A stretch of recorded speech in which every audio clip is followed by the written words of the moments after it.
What happens when a billionaire car enthusiast can't get one of their favourite cars into the country because of a pesky law? Well, that exact question fell onto the shoulder of Bill Gates in the late 80s. This is the story of how he got past it.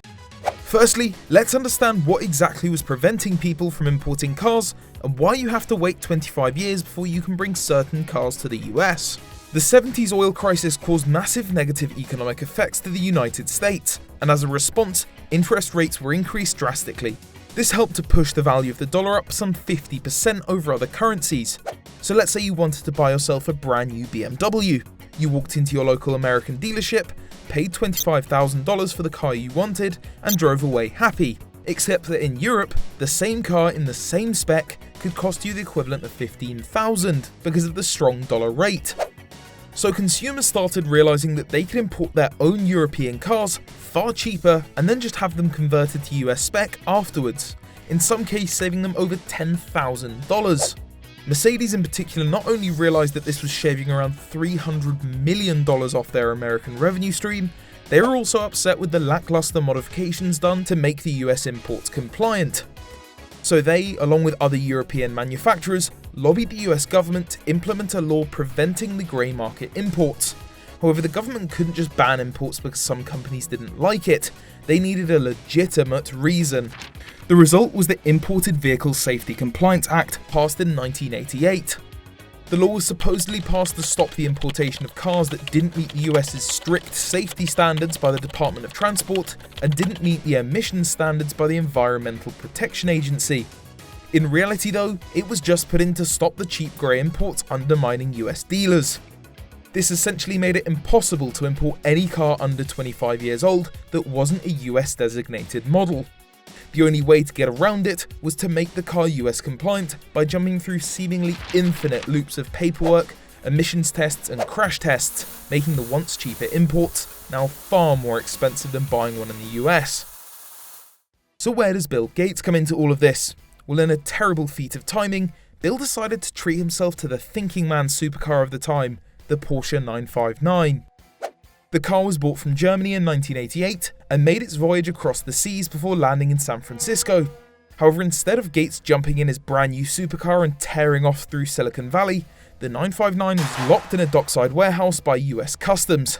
That's because by the time the car had arrived, the IVSCA had passed and the 959 was no longer legal. You see, Porsche hadn't made the 959 US compliant because in a run of 345 cars, they didn't want to crash test the 4 959s they needed to make it US compliant. Gates wasn't very happy with this. He wanted his 959 and he was going to find a way to get it.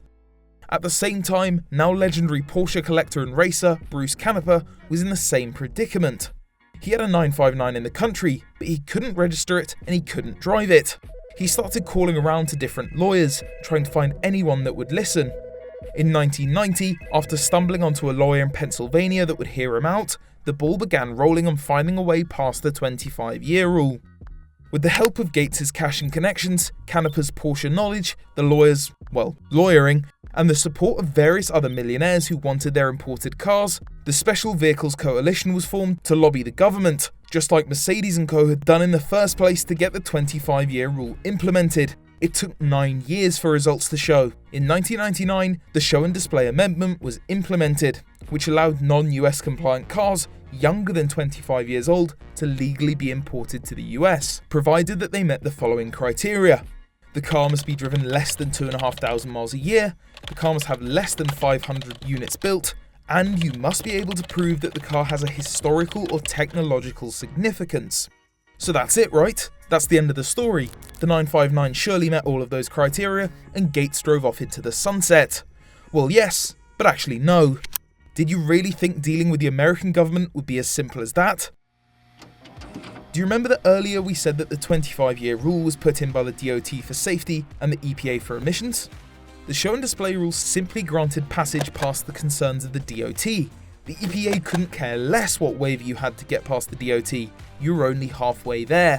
To get past the EPA, you had to make the car pass emissions, and for both Gates and Canepa, that meant getting past California emission standards, which were even more tough. Porsche had never made the 959 with a catalytic converter.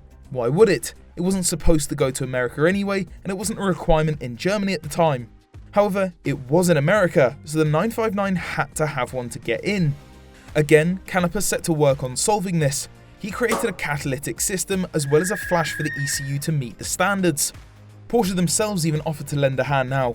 If you sent your 959 back to Germany like Gates did, their Special Wishes department would create a catalytic equipped system for the 959 ready to head stateside. After another year of toil, Gates' 959 met every single one of the requirements needed to enter the US, and the car was finally granted release from its now 13-year prison sentence. That's the equivalent of buying an early first generation Veyron in 2006 and only just getting it now in 2019. However, it was bigger than Bill Gates, and it was even bigger than the 959. The show and display rule developed over the years and permitted more and more special cars to be allowed into the US. The list currently stands at 61 cars that can enter under the provision, and the process to apply is now as easy as a 2-page document to fill in, stating why your car should be allowed. A far cry from having your car locked up for 13 years and spending millions on lobbying the government.